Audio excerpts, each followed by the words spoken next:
বানাতে থাকি, আর বানাতে থাকতে গেলে যোগ্যতা লাগে। সে তুমি যেখানেই থাকো না কেন, তুমি যা কীর্তি করতেছো, শঙ্কর কাকু তোমার চাটি দিয়ে যাচ্ছে। কত পয়সা নিয়ে আমার ওখানে থাকার মতো, কি বলবো, ওর যোগ্যতা আছে, থাকছে, প্রচুর পয়সা।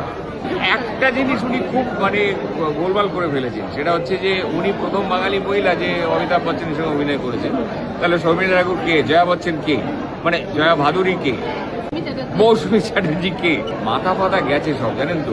আপনাকে আমি জানিয়ে রাখি, রচনা বন্দ্যোপাধ্যায় একমাত্র হিরোইন পশ্চিমবাংলায় যে মিস্টার বচ্চনের সাথে কাজ করেছে। আপনি বোধহয় জানতেন না জিনিসটা। একমাত্র হিরোইন? কে হিরোইন?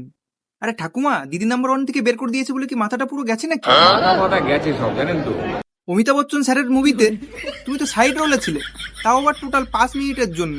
হিরোইন কবে হলে তুমি? মাথা ফাতা গেছে সব, জানেন তো। মানে সূর্যবংশম মুভির হিরোইনের ক্রেডিটটাই নিয়ে নিলে। দিদি ক্ষমতায় থাকতে ঠাকুমা যা বলতো। এই মুহূর্তে এখন প্রচুর শিল্প আছে হুগলিতে, প্রচুর নাম করা সব কোম্পানিজদের ওখানে ফ্যাক্টরিজ হচ্ছে, আছেও, এবং আগামী দিনেও নিশ্চয়ই হবে যে দিদিকে আমরা আনতে পারি, এবং দিদি যদি ক্ষমতায় থাকেন তখন দিদি যেটা করতে পারবেন আমাদের পশ্চিমবাংলার জন্য, আমার মনে হয় অন্য কেউ সেটা স্বপ্নেও দেখতে পারবেন বা চিন্তাও করতে পারবেন। আর যখন দিদি হেরে গেল তখন ঠাকুমার রং বদলে গেল।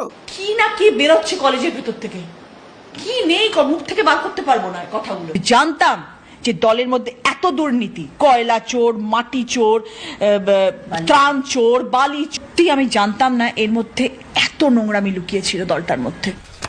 মানে দিদি ক্ষমতায় নেই বলে এইভাবে রং বদলে নেবে ঠাকুমা তুমি? মানে গিরগিটিও যখন তোমাকে দেখে তখন সেও ভাবে, আরে সালা এ তো ইচ্ছাধারী গিরগিটি।